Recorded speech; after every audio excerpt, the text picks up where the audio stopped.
अस्सलामु अलैकुम वरहमतुल्लाहि वबरकातुहु।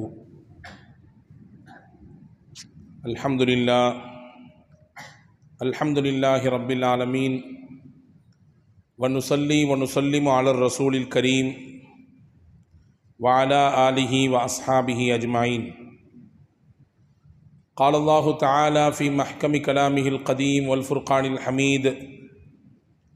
अऊज़ु बिल्लाहि मिनश शैतानिर रजीम। बिस्मिल्लाहिर रहमानिर रहीम। वला यजरिमन्नकुम शनआनु क़ौमिन अला अल्ला तअदिलू यअदिलू हुवा अक़रबु लित्तक़वा।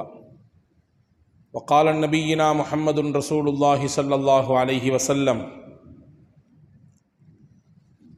अन तशहद अल्ला इलाहा इल्लल्लाह व अन्न मुहम्मदुर रसूलुल्लाह व तुक़ीमस सलात व तुअतियज़ ज़कात व तसूम रमज़ान व तहुज्जल बैत इन इस्ततअत इलैहि सबीला।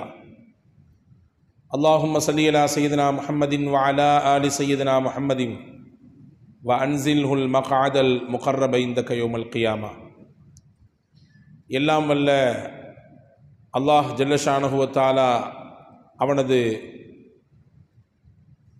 துதிகளை போற்றி புகழ்ந்து அன்னலம் பெருமானார் முஹம்மதுர் ரசூலுல்லாஹி ஸல்லல்லாஹு அலைஹி வஸல்லம் அவர்களின் மீது சலாத்தையும் சலாமையும் கூறி அவர்களை பின்பற்றி வாழ்ந்த சத்திய சஹாபாக்கள், ஷுஹதாக்கள், சாலிஹின்கள், குறிப்பாக இந்த புனிதம் நிறைந்த ரபியுல் அவ்வல் மாதத்தில் பூமான் நபி ஸல்லல்லாஹு அலைஹி வஸல்லம் அன்னவர்களை பற்றி கேட்பதற்காக அவர்களின் வாழ்வை உள்வாங்கிக் கொண்டு நம்முடைய வாழ்க்கையிலே அதை செயல்படுத்துவதற்காக என்ற லட்சியத்தோடும் குறிக்கோளோடும் இந்த மௌலுதுர் ரசூல் தொடர் பயான் நிகழ்விலே பங்கெடுத்து கொண்டிருக்கிற நம் யாவரின் மீதும் வல்ல அல்லாஹினுடைய வற்றா கருணையும் அவனது அன்பும் என்றும் நிறைவாக நின்று நிலவட்டுமாக.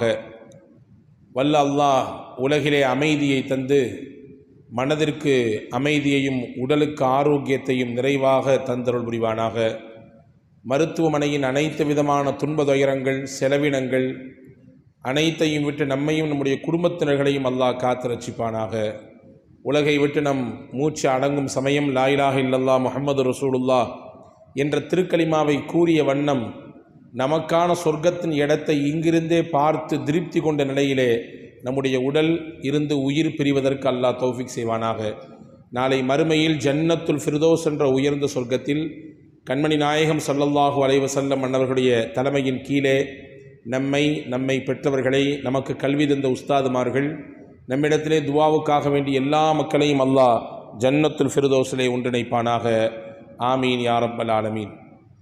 கண்ணியத்திற்கும் மரியாதைக்கும் உரிய சகோதரர்களே, பாசத்திற்குரிய மூமின்களே,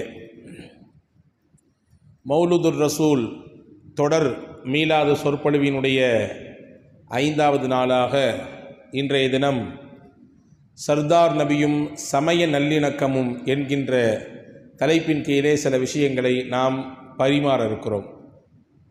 இஸ்லாம் பொதுவாக கொள்கையில் யாருக்கும் சமரசம் செய்யாது, யாரோடும் கொள்கையில் சமரசம் செய்து கொள்ளாது. நமக்கெல்லாம் தெரிந்த ஒரு செய்தி, இந்த ஹதீஸிற்கு ஹதீஸ் ஜிப்ரஈல் என்றே சொல்லுகிறார்கள். பல ஹதீஸ்களுடைய துவக்கத்திலேயே, ஹதீஸ் நூல்களுடைய துவக்கத்திலேயே இந்த ஹதீஸ் இடம்பெறுகிறது. ஜிப்ரஈல் அலைஹிஸ்ஸலாம் நபி ஸல்லல்லாஹு அலைஹி வஸல்லம் இடத்திலே வந்து கேள்வி கேட்பதை போன்று கேட்டு ரசூலுல்லாஹ் அதற்கு பதிலை சொல்லி மிகச்சிறந்த பாடத்தை அவர்களின் மூலமாக உம்மத்திற்கு கற்றுக் கொடுத்தார்கள். ஜிப்ரீல் அலைஹிஸ்ஸலாம் மனித தோற்றத்திலே பல சமயங்களிலே நபியிடத்தில் வந்திருக்கிறார்கள், சந்தித்திருக்கிறார்கள்.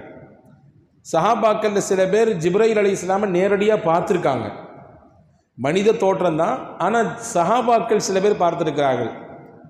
சையதுனா அபூதர் அல் கிஃபாரி ரலியல்லாஹு அன்ஹு ஜிப்ரீல் அலைஹிஸ்ஸலாமை பார்த்திருக்கிறார்கள்.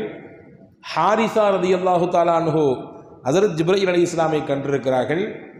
அதே போன்று ஜிப்ரீல் அலைஹிஸ்ஸலாம் சில பேருக்காக பிரத்யேகமாக சலாம் சொல்லியிருக்கிறார்கள்.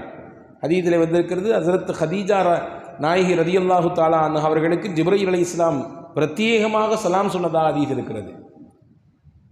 ஹிரா குகையிலே பெருமானார் தனித்து தவம் இருந்த நேரத்திலே ஹஸரத் ஹதீஜா ரதியல்லாஹு தஆலா அன்ஹா உணவு பாத்திரத்தோடு மேலே ஏறக்கூடிய அந்த நேரம் ரசூலுல்லாஹ்விடத்திலே வந்து ஜிப்ரீல் அலைஹிஸ்ஸலாம் சொன்னார்கள், உங்கள் துணைவியார் ஹதீஜா அம்மா தலையில் செம்மாடு கட்டி கொண்டு அதில் உணவை பாத்திரத்தில் வச்சுட்டு இவ்வளவு இருள் சூழ்ந்த நேரத்தில் உங்களுக்காக வேண்டி ஹித்மத் செய்கிறதுக்கு வர்றாங்க. இதா தத்க இலைக்க, நபியே உங்களிடத்திலே அவர்கள் வந்தால் ஃபக்ரி அலைஹா அஸ்ஸலாம் மினல்லாஹ், அல்லாஹ் அந்த அம்மாவுக்கு சலாம் சொன்னான்னு சொல்லுங்க. நாங்கள் அல்லாஹ் சலாம் சொன்னான்னு சொல்லுங்க. ஃபக்ரி மின்னி அஸ்ஸலாம், நானும் என்னுடைய சலாத்தை அவங்களுக்கு சொன்னேன்னு சொல்லிடுங்க. நாங்கள் ஹஸரத் ஹதீஜா பிராட்டியாருக்கு அல்லாஹ் அவ்வளோ பெரிய அந்தஸ்தை உயர்வை கொடுத்தான். ஜிப்ரீல் அலைஹிஸ்ஸலாமை பல சஹாபாக்கள் பார்த்திருக்கிறார்கள். ஜிப்ரீல் அலைஹிஸ்ஸலாம் சில குறிப்பிட்ட நபர்களுக்கு சலாம் சொல்லியிருக்காங்க, பிரத்யேகமாக அவங்கள பற்றி பேசவெல்லாம் செஞ்சுருக்காங்க. இங்கே நாம் செய்திக்கு வருவோம். பெருமானா ஸல்லல்லாஹு அலைஹி வஸல்லம் இடத்திலே மனித தோற்றத்திலே ஜிப்ரீல் அலைஹிஸ்ஸலாம் வந்து சஹாபாக்களுடைய இயல்பு தோற்றத்திலே வந்து சில முக்கியமான விஷயங்களை கேட்டாங்க. ரசூலுல்லாஹ் பதில் சொன்னாங்க. என்ன கேட்டாங்க ஜிப்ரீல் அலைஹிஸ்ஸலாம்? மல் ஈமானு யா ரசூலல்லாஹ், அல்லாஹ்வின் திருத்தூதர்களே, ஈமான் என்றால் என்ன? ஈமான் என்றால் என்ன என்று எங்களுக்கு சொல்லித்தாருங்கள். ரசூல் ஸல்லல்லாஹு அலைஹி வஸல்லம் சொன்னாங்க, அன் துமின பில்லாஹி வ மலாயிகத்திஹி வ குதுபிஹி வ ரசூலிஹி வல் யௌமில் ஆখিরি வ துமின பில் கத்ரி கைரிஹி வ ஷர்ரிஹி. அல்லாஹ்வை கொண்டு நம்பிக்கை கொள்வது, மலக்குமார்களை கொண்டு நம்பிக்கை கொள்வது, ரசூல்மார்களை கொண்டு நம்பிக்கை கொள்வது, வேதங்களை கொண்டு நம்பிக்கை கொள்வது, மறுமை நாள் உண்டு என்று நம்பிக்கை கொள்வது, நலவு தீங்கு எல்லாம் அல்லாஹ் விதித்ததின் பிரகாரம் நடக்கிறது என்று நம்பிக்கை கொள்வது, இதற்கு பேர் தான் ஈமான். நாங்கள் அப்படின்னா ஒமல் இஸ்லாமு யா ரசூலல்லாஹ், அல்லாஹ்வின் திருத்தூதர்களே இஸ்லாம்னா என்ன? இஸ்லாம்னா என்னன்னு சொல்லித்தாங்க. நாங்கள் அன் தஷ்ஹத அல்லா இலாஹ இல்லல்லாஹ் வ அன்ன முஹம்மதர் ரசூலுல்லாஹ் வ துகீமஸ் ஸலாத வ தூதியஸ் ஸகாத வ தஸூம ரமதான வ தஹுஜ்ஜல் பைத்த. இஸ்லாம் என்றால் 5 கடமைகளை உள்ளடக்கியது. இஸ்லாம் என்றால் அல்லாஹ்வை கொண்டு ஷஹாதா சொல்வது, அவன்தான் ஒருவன், அவனுடைய இறை தூதர் நான் என்று ஏற்றுக்கொண்டு ஷஹாதா செய்வது, சாட்சி சொல்வது. 2வது நீங்கள் அல்லாஹ்வை வணங்குவது, தொழுவது. 3வது அவன் விதித்த ஜக்காத் என்ற கடமையை நிறைவேற்றுவது. அதே போன்று 4வது ரமதானுடைய மாதம் ஒரு மாதம் நோன்பிருப்பது. 5வது உங்களுக்கு சக்தியை அல்லாஹ் தந்திருந்தால் உடலில் பொருளில் அல்லாஹ்வின் இல்லமாம் காபாவை ஹஜ்ஜி செய்வது. இந்த 5ஐயும் உள்ளடக்கியதற்கு பெயர் தான் இஸ்லாம். ரசூலுல்லாஹ் சொன்னாங்க. அடுத்து ஒரு கேள்வி கேட்டாங்க ஹஸரத் ஜிப்ரீல் அலைஹிஸ்ஸலாம், ஒமல் இஹ்சானு யா ரசூலல்லாஹ், இஹ்சான் என்றால் என்ன? இஹ்சான் என்றால் என்ன? இன்னல்லாஹ யுஹிப்புல் முஹ்சினீன், அல் குர்ஆனில் அல்லாஹ் சொல்கிறான், முஹ்சினீன்களை அல்லாஹ் நேசிக்கிறான், இஹ்சான் செய்யக்கூடியவர்களை அல்லாஹ் நேசிக்கிறான். இப்போ இஹ்சான்னா என்னன்னு கேட்டாங்க. பெரிய பொருள் நிறைந்த வார்த்தை இது. இதை பற்றி பெரும் பெரும் அறிஞர்கள், பெரும் பெரும் ஞானவான்கள் எல்லாம் நமக்கு விளக்கம் தருகிறார்கள். சுருக்கமாக சொல்கிறேன். இஹ்சான் என்றால் என்ன என்பதற்கு ரசூலுல்லாஹ் கொடுத்த விளக்கம் என்ன தெரியுமா? அன் தஅபுத ரப்பக கஅன்னக தராஹு ஃபஇல்லம் தகுன் தராஹு ஃபஇன்னஹு யராக்.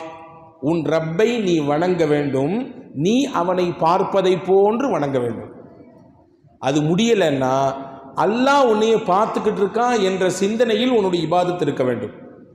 நீ பார்ப்பதை போன்று அந்த நிலையை உங்களால் அடைய முடியவில்லை என்றால் அவன் உங்களை பார்க்கிறான் என்ற உணர்வோடு, அந்த உள எண்ணத்தோடு நீங்கள் உங்களுடைய வணக்க வழிபாடுகளை, இன்ன பிற செயல்பாடுகளை அமைத்துக் கொள்வது, இதற்கு பெயர் தான் இஹ்சான். ஹஸரத் ரசூலுல்லாஹி ஸல்லல்லாஹு அலைஹி வஸல்லம் அப்படி கேட்ட கேள்விக்கெல்லாம் பதில் சொன்னாங்க. அடுத்து கேட்டாங்க, மறுமை நாள் எப்பொழுது வரும்னு கேட்டாங்க. ஜிப்ரீல் அலைஹிஸ்ஸலாம், மல் மஸ்ஊலு அன்ஹா அலமு மினஸ் ஸாயில், கேள்வி கேட்பவரை விட கேள்விக்கு பதில் சொல்பவர் இதை பற்றி ரொம்ப தெரிஞ்சவர் கிடையாது. ஜிப்ரீல் அலைஹிஸ்ஸலாம் தான் வந்திருக்காங்க, கேள்வி கேட்கறாங்க, ரசூலுல்லாஹ் தெரியும், சஹாபாக்களுக்கு யாரும் தெரியாது. ரசூல் சொன்னாங்க, கேள்வி கேட்கக்கூடிய நபரை விட இந்த கேள்விக்கு பதில் சொல்லக்கூடிய நான் இதை பற்றி முழுமையாக தெரிந்தவன் இல்லை, அது உங்களுக்கே தெரியும்.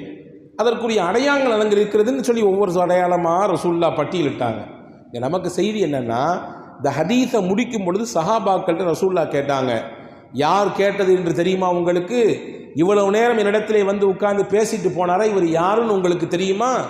சஹாபாக்கள் சொன்னாங்க, அல்லாஹு வ ரசூலுஹு அலம், அல்லாஹும் அவனுடைய தூதருக்கும் தான் தெரியும் நபியே, எங்களுக்கு தெரியாது. ரசூலுல்லாஹ் சொன்னாங்க, இன்னஹு ஜிப்ரீல், அவர்தான் அல்லாஹ்வின் வேத வசனங்களை நபிமார்களுக்கு கொண்டு வந்து கொடுத்த ஜிப்ரீல்.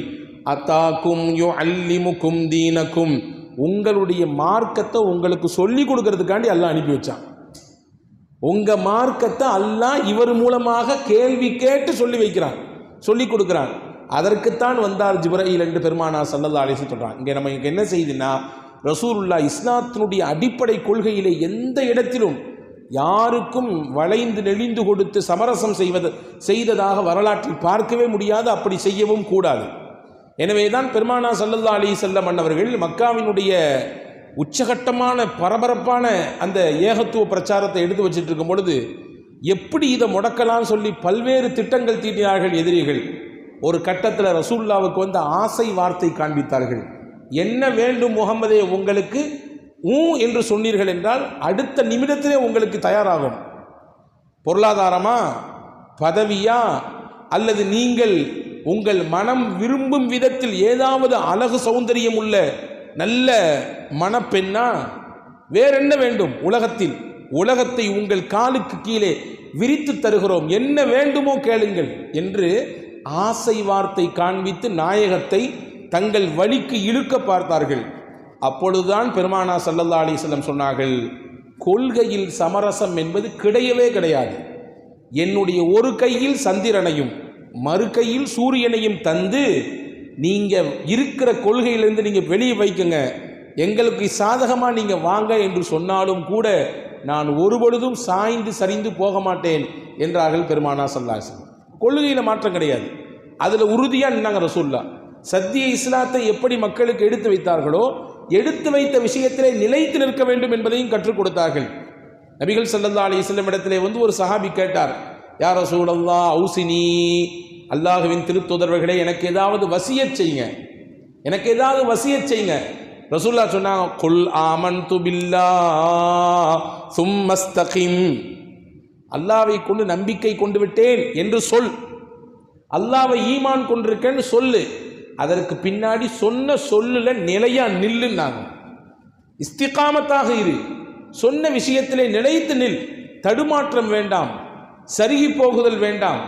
அங்கே இங்கே பார்த்து இது நல்லா இருக்க, பச்சையா இருக்க, அது கொஞ்சம் வேற மாதிரி பச்சையா இருக்க, இங்கிட்டு போகலாமா அங்கிட்டு போகலாமா என்ற இரு நிலைப்பாடு வேண்டாம். எடுத்து விட்டால் அந்த கொள்கையில் உறுதியாக நில், இதுதான் உனக்கு நான் செய்யக்கூடிய வசியத் என்றார்கள் பூமான் நபி ஸல்லல்லாஹு அலைஹி வஸல்லம். ஒரு வார்த்தையை கூட சஹாபாக்கள் மாற்றி பேச மாட்டார்களே, பேசினால் ரசூலுல்லாஹ் திருத்தி கொடுப்பாங்க. ஹதீஸிலே வந்திருக்கிறது. இதை இன்றைய நாளினுடைய செய்தியாக நான் உங்களுக்கு சொல்கிறேன், நீங்கள் குறித்துக் கொள்ளுங்கள். ரசூலுல்லாஹ் சொன்னாங்க, ஒவ்வொரு நாளும் எவர் ஒருவர் படுக்கைக்கு செல்லும் பொழுது பின்னால் நான் சொல்லிக் கூறக்கூடிய துஆவை ஓதிவிட்டு போவாரோ, அல்லாஹும்ம அஸ்லம்து நஃப்ஸி இலைக வவஜ்ஜஹது வஜ்ஹி இலைக வஃவ்வல்து அம்ரி இலைக லா மல்ஜஅ வலா மன்ஜஅ இல்லா இலைக ஆமன்து பிகிதாபிகல்லதி அன்ஸல்த வபிநபியிகல்லதி அர்ஸல்த. இதை ஓதிவிட்டு யார் படுக்கைக்கு செல்வாரோ அவருக்கு அந்த படுக்கையில் அவருடைய ஆயுசு முடிகிறது, மௌத்து என்று அல்லாஹ் நிர்ணயித்தால், ரசூலுல்லாஹ் சொன்னாங்க, இன் மாத்த அலல் ஃபித்ரா, அவர் இயற்கையில் ஈமானில் மௌத்தாகுவார்.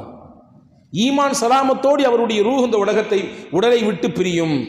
அந்த நேரத்தில் அவருக்கு மரணம் என்று இருந்தால் அவர் ஈமானோடு அல்லாஹ்வை சந்திக்கக்கூடிய பாக்கியத்தை அல்லாஹ் தருவான் என்று பெருமானார் ஸல்லல்லாஹு அலைஹி வஸல்லம் இந்த பிரத்யேகமான ஒரு துஆவை கற்றுக் கொடுத்தாங்க. புகாரி ஷரீஃபில் இந்த ஹதீஸ் பதிவாக இருக்கிறது. இந்த துஆவை கற்றுக் கொடுக்கும் பொழுது முன்னாடி இருந்த சஹாபி இதை அப்படியே ரிப்பீட் பண்றாரு. அல்லாஹும்ம அஸ்லம்து நஃப்ஸி இலைக வவஜ்ஜஹது வஜ்ஹி இலைக, அப்படியே சொல்லிட்டே கடைசி ஒரு வார்த்தை, வபிநபியிகல்லதி அர்ஸல்த, அல்லாஹ்வே நீ அனுப்பிய நபியை கொண்டு நான் ஈமான் கொண்டிருக்கிறேன் ரசூலுல்லாஹ் கற்றுக் கொடுத்தாங்க. அவர் சொன்னாரு, ஒபி ரசூலிகல்லதி அர்ஸல்தன்னார். ஒரு சின்ன வேர்டு வார்த்தை மாற்றம். ரசூலுல்லாஹ் சொல்லி கொடுத்தது நபி, அவர் சொன்னாரு ரசூல் அப்படின்னாரு. சொன்ன உடனே ரசூலுல்லாஹ், நபிக்கும் ரசூலுக்கும் என்ன பெரிய டிஃபரெண்டா? ரசூல் ஸல்லல்லாஹு அலைஹி வஸல்லம் ரசூலும் தான் நபியும் தான் இல்லையா? வேதம் கொடுக்கப்பட்ட நபர்களுக்கெல்லாம் ரசூல்மார்கள் என்று சொல்வார்கள். மூசா நபி ரசூல் தான் நபியும் தான், ஈசா நபி ரசூலும் தான் நபியும் தான், தாவூத் நபி ரசூலும் தான் நபியும் தான். ஏனென்றால் இவங்களுக்குலாம் வேதம் கொடுக்கப்பட்டிருக்கு. ரசூலுல்லாவுக்கு ஏன் ரசூல் என்கிறோம்? அவங்களுக்கு குர்ஆன் என்ற வேதம் கொடுக்கப்பட்டிருக்கு. ஆனால் நபி என்ற வார்த்தை இருக்குத, அது வேதம் கொடுக்கப்படாதவர்களுக்கும் சொல்லப்படும். இப்போ பாருங்க, ரசூலுல்லாவை பார்த்து அந்த சஹாபி சொல்லிக் கொடுத்த நபி என்ற வார்த்தையை கொஞ்சம் சேஞ்ச் பண்ணி ரசூல் அப்படிங்கிறாரு. இப்போ ரசூலா நிப்பாட்டிட்டு நான் என்ன சொல்லிக் கொடுத்தேன்? நபி, அதையே திருப்பி சொல்லுங்க. நாங்கள் ஒபி நபி கல்லதி அரிசல்தனா அதே மாதிரி சொல்லணும். அதில் சேஞ்ச் கிடையாது, அது மாற்றக்கூடாது. நான் சொல்லிக் கொடுத்ததுன்னா இது என்னுடைய சுய விருப்பம் அல்ல. ஒமா யன்திகு அனில் ஹவா இன் ஹுவ இல்லா வஹ்யு யூஹா. முஹம்மது நபி ஸல்லல்லாஹு அலைஹி வஸல்லம் அன்னவர்கள் மனம் போகிற போக்கெல்லாம் பேச மாட்டார். அவர் பேசுவது அவர் பேசுவதெல்லாம் வஹிதான் என்று அல்லாஹ் சொல்லுகிறான். வஹியை கொண்டு தான் ரசூலுல்லாஹ் பேசுகிறாங்க. அப்படி இருக்கும் பொழுது அல்லாஹ்வின் புறத்திலிருந்து எனக்கு சொல்லித்தரப்படக்கூடிய வார்த்தைகள் இதுவெல்லாம் அவன் சொல்லி தந்த வார்த்தை நபி தான். நீங்கள் நபின்னு தான் சொல்லணும், ரசூல் சொல்லக்கூடாது. சொல்லி கொடுத்தாங்க. இப்போ நான் சொல்ல வர செய்தி என்னென்னா, அடிப்படை மார்க்க விஷயத்திலே ரசூலுல்லாஹி ஸல்லல்லாஹு அலைஹி வஸல்லம் சமரசம் யாரிடத்திலும் கொண்டதே இல்லை. இப்படி தானா இப்படி தான்.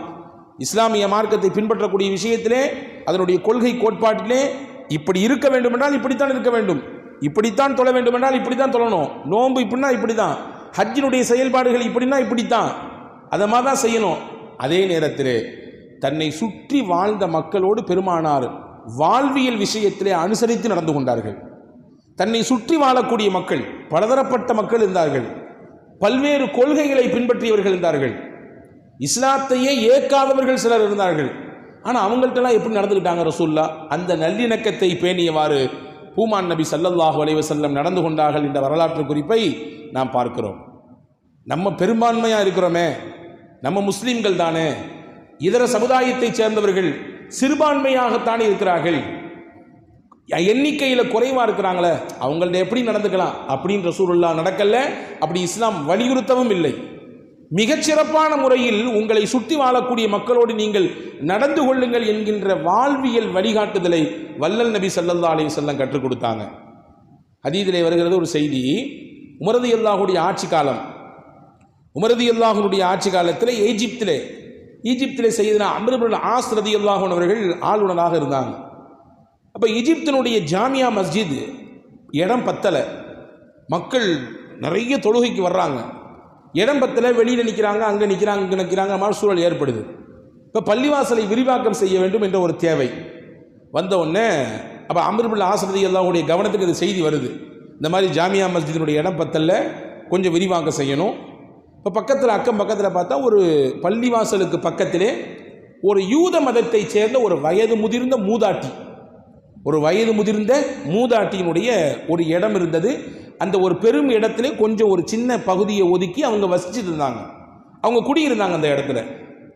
அப்போ அரசு அதிகாரிகள் எல்லாம் போய் அந்த அம்மாட்ட பேசினாங்க, இந்த மாதிரி நாங்கள் பள்ளிவாசலை விரிவாக்கம் செய்ய போகிறோம், உங்களுடைய இடத்தினுடைய கிரையம் என்னன்னு சொல்லுங்கள், அதை விட 2-3 மடங்கு அதிகமாக தர்றோம், எங்களுக்கு தேவை நீங்கள் சமாதானத்தோடு உங்கள் இடத்த தரணும், நாங்கள் அந்த இடத்த உரிய காசு அதை விட அதிகமாக கொடுத்து வாங்கி எங்களுடைய மஸ்ஜிதை விரிவாக்கம் செஞ்சுக்கணும். அந்த அம்மா சொன்னாங்க, இல்லை அது எனக்கு விருப்பம் இல்லை, காரணம் என்னென்னா எங்கள் தலைமுறை வாழையடி வாழையாக அங்கே வாழ்ந்துக்கிட்டு இருக்கிறாங்க, அதனால் எனக்கு கொடுக்கறதுக்கு மனசு வரலை அப்படின்னு அந்த அம்மா சொன்னாங்க. மறுபடியும் அம்ர் இப்னு ஆஸ் ரலியல்லாஹுடைய கவனத்துக்கு இந்த செய்தி போச்சு, அந்த அம்மா தர்ற மாதிரி இல்லைன்னு சொல்லி மறுபடியும் பேச்சுவார்த்தை.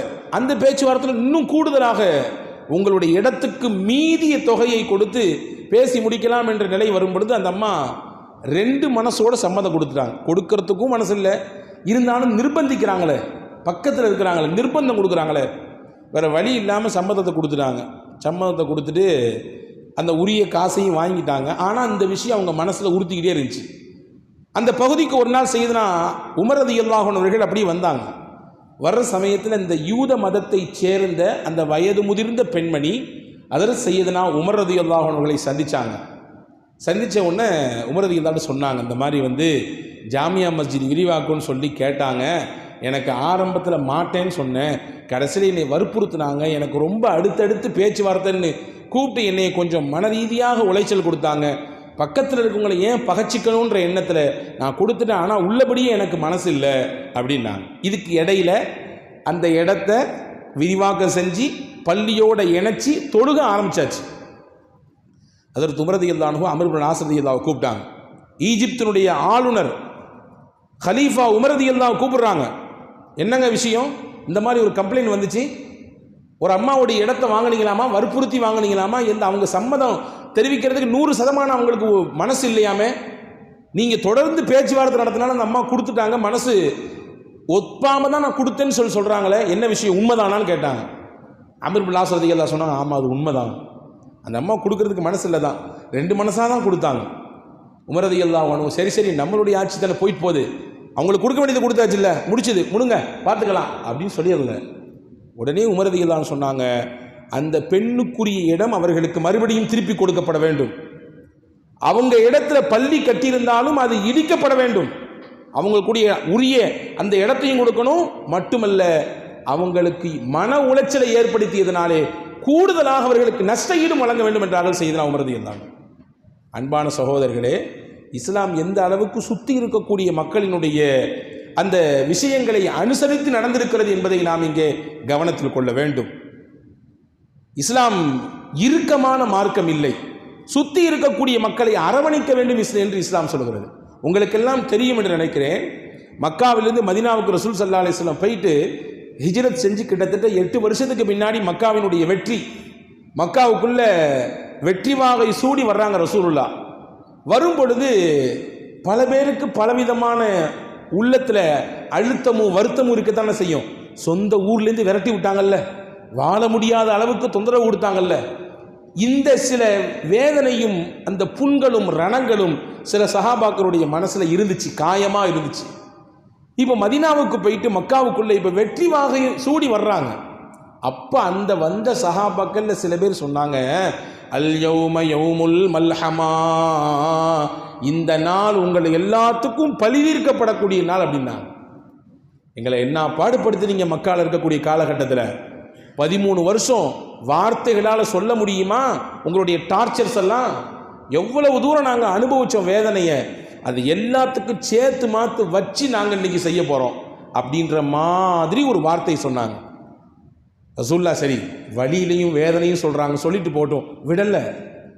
வலியோடும் வேதனையோடும் சொல்கிறாங்க, சொல்லிட்டு போட்டோம், விடுப்பா, அவர் சங்கடத்தில் இருக்கா, சொல்லிக்கட்டுமே அப்படின்னு நம்ம சொல்லி தவிர்ந்திருப்போம்.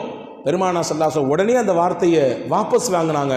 ரசூலுல்லாஹ் உடனே சொன்னாங்க, அல் யௌம யௌமுல் மர்ஹமா, இந்த நாள் மன்னிப்பு கொடுக்கப்படக்கூடிய நாள், இந்த நாள் இரக்கம் காட்டப்படக்கூடிய நாள் என்றார்கள் பெருமானார் ஸல்லல்லாஹு அலைஹி வஸல்லம். இந்த வார்த்தை சுற்றி இருந்த மக்களுடைய பல மக்களுடைய உள்ளங்களை புரட்டி போட்டது.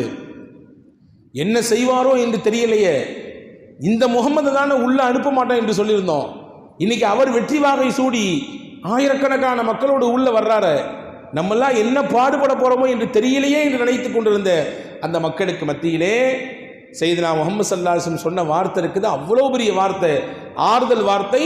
சுத்தி இருந்த பிற மதத்தை சேர்ந்தவர்களுடைய உள்ளத்திலும் இஸ்லாத்தை குறித்து உயர்ந்த சிந்தனையை, உயர்ந்த எண்ணத்தை அது ஏற்படுத்தியது. அன்பு சகோதரர்களே, இப்படியான நிலைப்பாட்டோடு தான் நம்மை சுற்றி இருக்கக்கூடிய நபர்களோடு வாழ வேண்டும் என்பதை அழகாக நமக்கு இஸ்லாம் கற்றுத்தருகிறது. நபி ஸல்லல்லாஹு அலைஹி வஸல்லம் அன்னவர்கள் நமக்கு தெரியும், மக்காவிலிருந்து விடைபெற்று போகும்பொழுது ரசூலுல்லாஹ்வுக்கு ஒரு ஆசை இருந்துச்சு. என்ன ஆசை தெரியுமா? காபாவுக்கு உள்ளே போய் 2 ரக்காய் தொழணும்னு ஆசை, 2 ரக்காயத்து உள்ளே போய் தொழுதரணும்னு ஆசை இருந்துச்சு. கேட்டாங்க, அன்னைக்கு கையில் சாவி வச்சிருந்த ஒரு உஸ்மான் இப்னு தல்ஹத்துல் ஹஜபி என்று சொல்லக்கூடிய ஒரு நபர், அவர் அப்பொழுது இஸ்லாத்தை ஏற்றுக்கொள்ளவில்லை. மக்காவினுடைய குஃபார்கள் குறைஷிகள் எந்த மதத்தில் இருந்தாங்களோ அந்த மதத்தில் தான் அவர் இருந்தார். அவர் சொல்கிறார், நீங்கள்லாம் உள்ளலாம் போக முடியாது, அதெல்லாம் தர முடியாது, அதெல்லாம் தர முடியாது, உங்களுடைய விருப்பம் இருந்தாலும் எங்களுக்கு அது விருப்பம் இல்லை, நீங்கள் போய்க்கலான்னாங்க. இப்போ ஸல்லல்லாஹு அப்போ ஒரு வார்த்தை சொன்னாங்க, உஸ்மான், இந்த சாவி இப்பொழுது உங்கள் கைகளில் இருக்கிறது என்பதனாலே இப்படி பேசுகிறீர்கள், அல்லாஹ்வின் நாட்டம் ஒரு நாள் வரும், இதே சாவி எங்களுடைய கைக்கு வரும். நாங்கள் சொல்லலாம், எந்த சாவியை வச்சுக்கிட்டு தரமாட்டேன்னு சொல்றீங்களோ இதே சாவி ஒரு நாள் ஒரு காலம் கூடும் கனியும். எல்லாத்துக்கும் ஒரு காலம் இருக்குது இல்லையா? எல்லாத்துக்கும் ஒரு காலம் இருக்கு. அந்த காலம் வருகிற பொழுது நாம் பதில் சொல்ல வேண்டாம், காலமே பதில் சொல்லும். அநியாயம் இழைக்கக்கூடியவர்களாக இருந்தாலும் சரிதான், அக்கிரமம் செய்யக்கூடியவர்களாக இருந்தாலும் சரிதான், தொடர்ந்து வாழ்க்கை முழுக்க அதை செய்யவா போகிறார்கள்?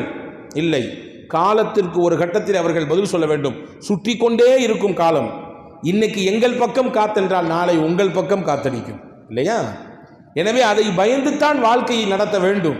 ரசூலுல்லாஹ் சொன்னாங்க, காலம் ஒரு நாள் வரும், அந்த நாளிலே எங்கள் கையில் இந்த சாவி இருக்கும்னு சொல்லிட்டு போயிட்டாங்க. அதே மாதிரி 8 வருஷத்துல அந்த காலம் வந்துருச்சு.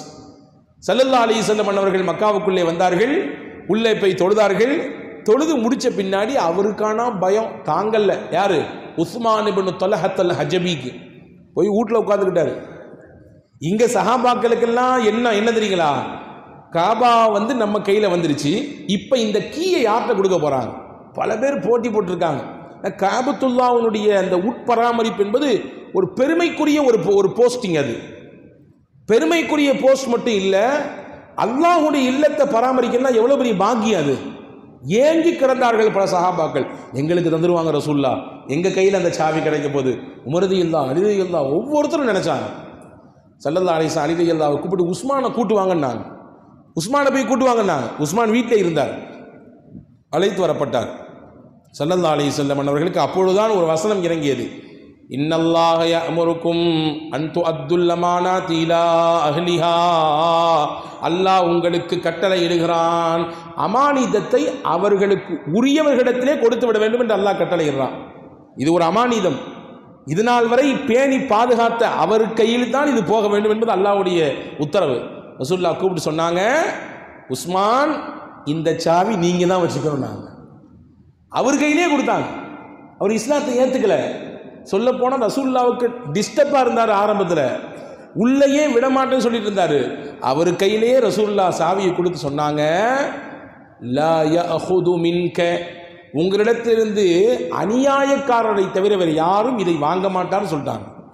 கியாமத்து வரை உங்களிடத்தில் தான் இருக்கும் இந்த சாவி.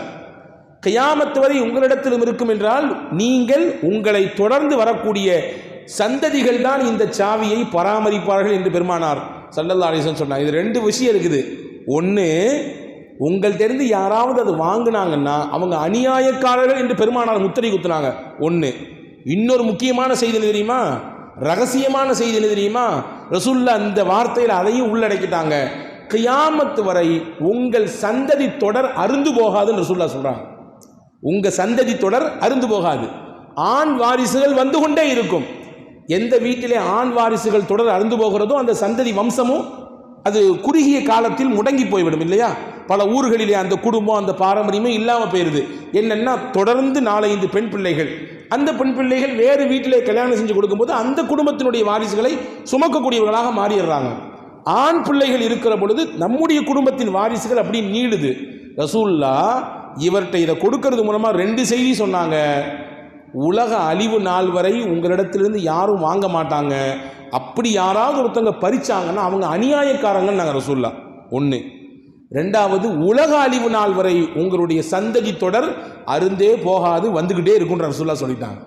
அன்பு சகோதரர்களே, எவ்வளவு நுட்பமான ஒரு அணுகுமுறை பாருங்கள். இருக்கக்கூடியவர் அவருடைய மனது அதை அப்படியே புரட்டி போட்டது. அவர் இஸ்லாத்தை ஏற்றுக்கொள்வதற்கு இந்த நிகழ்ச்சி தான் காரணமாக வந்தது. உஸ்மான் இப்னு தல்ஹத்தல் ஹஜபி மக்காவின் குஃபார்களின் பட்டியலிலே இருந்தவர். இந்த நிகழ்வை பார்த்து வேறு மதத்தைச் சேர்ந்தவர்கள் தான், சொல்ல போனால் இஸ்லாத்திற்கு பல நேரங்களில் இடையூறாக இருந்தவர்கள், அவங்கள்ட்ட ரசூலுல்லாஹ் நடந்து கொண்ட இந்த உயர்தரமான நல்லிணக்க முறை அவருடைய மனதை கவர்ந்தது. இஸ்லாத்தை அவர் ஏற்றுக்கொள்வதற்கு அது காரணமாக ஆனது என்ற வரலாற்று குறிப்பை நாம் பார்க்க முடிகிறது. எனவே அன்பான சகோதரர்களே, சுற்றி இருக்கக்கூடிய சகோதர சமயத்து மக்களோடு நாம் நல்லுறவோடு வாழ வேண்டும் என்பதை அழகாக மார்க்கம் நமக்கு எடுத்து வைக்கிறது. பல நேரங்களில் அது பெரிய ஒரு இடைஞ்சலை தரக்கூடிய நிலையிலே பல மக்கள் நடந்து கொள்வது மிகுந்த வேதனையையும் வருத்தத்தையும் தருகிறது. அலி ரலியல்லாஹுடைய காலத்தில் ஒரு செய்தி சொல்லுவாங்க வேடிக்கையாக. பொதுவாகவே இஸ்லாம் என்றால் என்ன? அத்தீனு அன் நசீஹா, மார்க்கம் என்பது பிறர் நலம் நாடுவது தான். மார்க்கம் என்றால் என்ன, தீன் என்றால் என்ன? ரசூலுல்லாஹ் அதற்கு விளக்கம் கொடுத்தாங்க. பிறர் நலனின் மீது அக்கறை. அது பிறர் நலம் என்று வரும்பொழுது அது முஸ்லீமாக இருக்கட்டும், முஸ்லீம் அல்லாத சகோதர சமயத்தை சார்ந்தவர்களாக இருக்கட்டும், வேறு கொள்கைகளை வேறு மதத்தை பின்பற்றக்கூடியவர்களாக இருக்கட்டும், எல்லாத்துக்கும் நலவை நாடணும். அதனால தானங்க முஸ்லீம்கள் இடையூறு வரக்கூடிய சமயத்திலே, பேரிடர் சமயத்திலே, பெரும் இயற்கை சீற்றங்களினுடைய சமயத்தில் முஸ்லீம்கள் தானா முன் வந்து, யாருமே ஆர்கனைஸ் பண்ண மாட்டாங்க, தானா வந்து முன்னாடி வந்து நிற்கிறாங்களா இல்லையா, பார்க்கிறோமா இல்லையா? நம்முடைய ஊர்களில் எல்லாம் அது சர்வசாதாரணமாக நடந்து கொண்டிருக்கிறது. வரணும், ஏன்னா இஸ்லாம் அதை தான் விரும்புது. இடைஞ்சல் கொடுக்கக்கூடியவராக ஒரு முஸ்லீம் இருக்க மாட்டார் என்று ரசூலுல்லாஹி ஸல்லல்லாஹு அலைஹி வஸல்லம் சொல்லி தந்தாங்க. அலி ரலியல்லாஹுடைய காலத்தில் வேடிக்கையாக சொல்லுவாங்க, 2 பேர் பயணப்பட்டாங்களாம். போகும்பொழுது சாப்பாட்டுக்கு கொஞ்சம் ரொட்டி துண்டு எடுத்துகிட்டு போகிறாங்க. ஒரு ரொட்டி, ஒருத்தர் ஒரு 5 ரொட்டி வச்சுருக்காரு, இன்னொருத்தர் ஒரு 3 ரொட்டி வச்சுருக்கிறாரு. 2 பேரும் சேர்ந்து பயணிச்சுட்டே இருக்காங்க. திடீர்னு 3ஆவதாக ஒருத்தர் அவங்களோட சேர்ந்துக்கிறாரு. நானும் உங்களுடைய பயணத்தில் சேர்ந்துக்கிறேன், இங்கே நிறைய போக வேண்டியது இருக்குது. சரி வாங்க சேர்ந்து போகலாம். எல்லாமே பயணத்தில் ஏற்பட்ட உறவு இது. குறிப்பிட்ட இடம் வந்துச்சு. இடம் வந்த உடனே வயிறு பசிக்குது, சாப்பிட்டுக்கலாமான்னு கேட்டாங்க. தாராளமாக சாப்பிட்டுக்கலாம். சரி, இருக்கிற ரொட்டி 8 ரொட்டி, ஒருத்தர் 5 கொண்டு வந்திருக்காரு, இன்னொருத்தர் 3 கொண்டு வந்திருக்கிறாரு. நம்ம 3 பேரும் ஷேர் பண்ணி சாப்பிட்டுக்கலாம்னு சொல்லி அங்கே எல்லாரும் பகிர்ந்து சாப்பிட உட்கார்றாங்க. ஷேர் பண்ணி சாப்பிட்றது ரொம்ப பெரிய நல்ல விஷயம். ரசூலுல்லாஹ் அஷ்அரியீன்கள் என்கின்ற ஒரு குறிப்பிட்ட வம்சத்தினர்களை, பரம்பினர்களை ரசூலுல்லாஹ் நேசித்தாங்க. எந்த அளவுக்கு நேசித்தாங்கன்னா, அல் அஷ்அரியு மின்னா வ அன மின்ஹும், அஷ்அரி என்ற கூட்டத்தினர்கள் என்னை சேர்ந்தவர்கள், நான் அவங்களில் ஒருத்தன் நாங்கள் ரசூலுல்லாஹ். ஏன் ரசூலுல்லாஹ் சொன்னாங்க? அந்த குறிப்பிட்ட அஷ்அரியீன்களை பார்த்து ரசூலுல்லாஹ் சொல்கிறதுக்கு என்ன காரணம்னா, அவங்கள்ட்ட ஒரு உயர்ந்த பண்பு இருந்துச்சு. எங்கேயாவது வெளியில் பயணம் போனாங்க, புறப்பட்டு போனாங்கன்னா, யார்கிட்டையாவது உணவு பத்தாக்குறை தீர்ந்து போச்சுன்னா தங்கள்ட்ட இருக்கிற மொத்த உணவையும் ஒரு பெரிய விரிப்பை விரித்து கொட்டுவாங்க. அப்படி எல்லாரும் சேர்ந்து உட்கார்ந்து பகிர்ந்து சாப்பிடுவாங்க. ரசூலுல்லாஹ் சொன்னாங்க, துஆமுல் இஸ்னைன் யக்ஃபீ லிஸ்ஸலாஸா, 2 பேருக்குரிய உணவு 3 பேருக்கு பத்தும். வ துஆமுஸ் ஸலாஸா லி அர்பா, 3 பேருக்குரிய உணவு 4 பேருக்கு போதுமானதாக இருக்கும். அப்படின்னா ரசூலுல்லாஹ் பகிர்ந்து சாப்பிடுவதை அது உள்ளபடியே வேண்டும் என்று சொல்லுகிறார்கள். இன்னைக்கு உளவியல் சார்ந்த பிரச்சனைகளோடு அது சார்ந்த மருத்துவர்களிடத்தில் போகும் பொழுது, இந்த மாதிரி வீட்டில் இவ்வளோ பிரச்சனை இருக்குது, வீட்டில் பசங்க சொல்கிறத கேட்க மாட்டேங்கிறாங்க, மனைவியினுடைய பேச்சை கேட்க மாட்டேங்குது, ஒரே குழப்பமாகவே வீட்டில் இருக்குது என்று பல கம்ப்ளைண்டோடு உளவியல் சார்ந்த நிபுணர்களிடத்திலே போகும்போது அவங்க சொல்லக்கூடிய முக்கியமான அட்வைஸ் என்ன தெரியுமா? வீட்டில் எல்லாரும் சேர்ந்து உட்கார்ந்து சாப்பிடுங்க அப்படின்றாங்க. எல்லாரும் சேர்ந்து உட்கார்ந்து சாப்பிடுங்க. சேர்ந்து உட்கார்ந்து சாப்பிடும் பொழுது ஒருவரின் மீது இருக்கிற இன்னொருவருக்கு அக்கறை வெளிப்படும். அது ஒருவரின் மீது இருக்கக்கூடிய அந்த பாசமும் அந்த புரிதலும் இன்னும் கூடுதலாக கிடைக்கும். எனவே தான் ஸல்லல்லாஹு அலைஹி வஸல்லம் சேர்ந்து தான் உட்கார்ந்து சாப்பிடுவாங்க. சிறுவர்களாக இருந்தாலும் சரி தான், குடும்பத்தவர்களாக இருந்தாலும் சரி தான், எல்லாத்தையும் சேர்த்து உட்கார வைத்து சாப்பிடுகிற பழக்கம் வழக்கம் ரசூலுல்லாஹி ஸல்லல்லாஹு அலைஹி வஸல்லம் இருந்துச்சு. இங்கே பாருங்க, இந்த 3 பேரும் ஷேர் பண்ணி சாப்பிட போகிறாங்க. சாப்பிட்டு முடிச்சாச்சு, பயணமும் கிளம்பியாச்சு. ஒரு குறிப்பிட்ட இடம் வந்தது. இந்த இடையில சேர்ந்தார்கள் ஒருத்தர், அவர் இப்போ வெளியே போகிறாரு. போகும்பொழுது சொன்னார், என்னுடைய இடம் வந்துச்சு, நான் கிளம்பி போகிறேன், என்னையால் முடிஞ்சது, என்னையை நீங்கள் பயண தோழனாக சேர்த்துக்கிட்டீங்க, உங்கள் சாப்பாட்டில் எனக்கு ஷேர் கொடுத்தீங்க, என்னையால் முடிஞ்சது இந்தாங்க வச்சுக்கிங்கன்னு சொல்லி ஒரு 8 திர்ஹம் கையில் கொடுத்துட்டு போயிட்டாங்க. 8 திர்ஹம் கையில் கொடுத்துட்டு போயிட்டாங்க.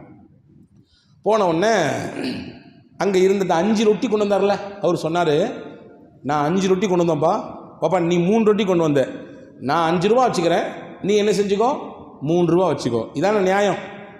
நான் 5 வச்சுருந்தேன், எனக்கு 5, நீ 3 கொண்டு வந்த, உனக்கு 3. பொதுவாகவே மனிதனுடைய இயல்பு, உண்மையான முகம் சில நேரங்களில் வெளிப்படும். அந்த வெளிப்படக்கூடிய நேரங்களில் முக்கியமானது பொருளாதார பங்கீட்டின் சமயத்தில் அவனுடைய உண்மை முகம் தெரியும். அவர் சொன்னாங்க, அப்படிலாம் கிடையாதுப்பா, கொடுத்துட்டாரு, பொதுவாக கொடுத்துருக்காரு, உனக்கு பாதி எனக்கு பாதி, உனக்கு 4 எனக்கு 4 அப்படின்னு சொன்னார். சரி, வம்பு எதற்கு? அலியெல்லாம் வாழ்ந்துட்டு இருக்காங்க அந்த காலம் அது. அவங்கள்ட்ட போயிடும், அவங்க என்ன தீர்ப்பு சொல்கிறாங்களோ கேட்டுக்குவோம். சரி தாராளம் போகலாமே அப்படின்னு சொல்லி கூட்டு போகிறாரு. அலியெல்லாம் விஷயத்தை கேட்டுட்டு பட்டுன்னு சொன்னாங்க, இந்த 3 ரொட்டி கொண்டு வந்து பார்த்து சொன்னாங்க, வாப்பா ஒரு 3 திர்ஹம் கொடுக்குறாரு, வாங்கிக்கோ, உனக்கு அது நல்லது, நான் சொன்னேன்னு சொன்னால் உனக்கு அது கூட கிடைக்காது, நீ வாங்கிக்கோ, நான் தீர்ப்பு சொல்லலை இதுவரைய, நீ அவர் கொடுக்கறத வாங்கிட்டா உனக்கு பெஸ்ட்டு, நான் உள்ளபடியே ஆராய்ந்து நான் ஒரு விஷயத்தை சொன்னேன்னா அதை தான் நீ வாங்கிக்கிற மாதிரி இருக்கும். பரவாயில்ல, நான் கிடைச்சா எனக்கு பாதி கிடைக்கணும், இல்லாட்டி நீங்கள் ஒரு முடிவெடுங்க, அதை நான் பார்த்துக்கிறேன், அதை நான் ஃபாலோ பண்ணிக்கிறேன் அப்படின்னாரு. ஒன்று அலியெல்லாம் கூப்பிட்டு உட்கார வச்சு கேட்டாங்க, வாப்பா நீ எத்தனை ரொட்டி கொண்டு வந்த? 5. நீ எத்தனை வாப்பா கொண்டு வந்த? 3. சரி, கூட யார் சேர்ந்தா? ஒருத்தர் சேர்ந்தார். அப்படியா? சரி, இப்போ வச்சுக்கங்க, மொத்தம் 8 ரொட்டி, ஒரு ரொட்டியை 3 துண்டாக போட்டுக்கணும். ஓகே, 3 பேர் தானே ஷேர் பண்ணிக்கிங்க, ஒரு ரொட்டி 3 துண்டு. 5 ரொட்டி கொண்டு வந்தல நீ, 5 3 15. சரி, நீ எத்தனை கொண்டு வந்த? 3. 3 3 3 போட்டால் 3 9. சரியா? 9 15 சேர்த்தா 24 துண்டுகள் ஆச்சு. 24 துண்டுகள் மொத்தமாச்சு. ஒரு ஆளுக்கு தலா 8 துண்டு அப்படின்னு வச்சுக்கலாம். ஒரு ஆளுக்கு தலா 8 துண்டுனா 8 8 16 கூட ஒரு 8 24. இப்போ இவர் ஒரு 8 துண்டு சாப்பிட்ருக்காரு, நீ ஒரு 8 துண்டு சாப்பிட்ருக்க, எக்ஸ்ட்ரா இடையில வந்து சேர்ந்தார் ஒருத்தர், அவர் ஒரு 8 துண்டு சாப்பிட்ருக்காரு. சரியா? ஓகே. இப்போ நீ கொண்டு வந்த 3 ரொட்டியில் 8 ரொட்டியை நீனே சாப்பிட்ட, 8 துண்டை. ஒரே ஒரு துண்டை மட்டும்தான் உன் கூட இணைஞ்சாரில் ஒருத்தர் அவருக்கு கொடுத்துருக்க நீ. சரியா? சரிதானே? ஆமாம், சரிதான். அடுத்து இங்கே வந்தாங்க, நீ எத்தனை ரொட்டி கொண்டு வந்த? 5. மொத்தம் அது எத்தனை துண்டு? 15 துண்டு. இப்போ 8 துண்டை நீ சாப்பிட்டு உன்னுடைய தோழருக்கு 7 துண்டை கொடுத்துருக்க. அப்படி தானே? 8 துண்டை சாப்பிட்டுட்டு 7 துண்டை கொடுத்துருக்க. அப்போ 7 துண்டை நீ கொடுத்ததுனால உனக்கு 7 திருகம் வச்சுக்கோ. நீ ஒரு துண்டு தான் கொடுத்துருக்க, ஒரு ரூபாய் வாங்கிட்டு போயிட்டே இருந்தாங்க. பேஜாராக போச்சு அவருக்கு. ஆஹா, என்னடா இது, ஆரம்பத்திலே சொன்னார 3 வாங்கிக்கப்பா, நான் கணக்கை சொன்னோம்னா சரிவிட்டு வராது என்று ஆரம்பத்தில் சொன்னாரே, பேசாமல் வாங்கிட்டு போயிருக்கலாம் போல தெரியுதே என்று அந்த மனிதர் அப்பொழுது யோசித்ததாக வரலாற்று குறிப்பு. அன்பு சகோதரர்களே, இந்த சொல்ல வரக்கூடிய செய்தி என்னன்னா, பிறர் நலம் நாட வேண்டும் என்பதுதான் இஸ்லாம். அதை முறைப்படியாக இஸ்லாம் எந்த ரீதியில் நமக்கு எடுத்து வைக்கிறது என்பதை நாம் இங்கே கவனத்தில் கொள்ள வேண்டும். பெருமானா ஸல்லல்லாஹு அலைஹி வஸல்லம் அவர்கள் அவ்வளவு தூரம் சமய நல்லிணக்கத்தின் மீது மிகுந்த அக்கறை கொண்டிருந்தார்கள் என்பதாக நாம் பார்க்கிறோம். அஸ்மா ரதியல்லாஹு தஆலா அன்ஹா என்ற ஒரு பெண்மணி, சஹாபிய பெண்மணி, ஹஜ்ரத் அபூபக்கர் ரதியல்லாஹுனுடைய மகளார்.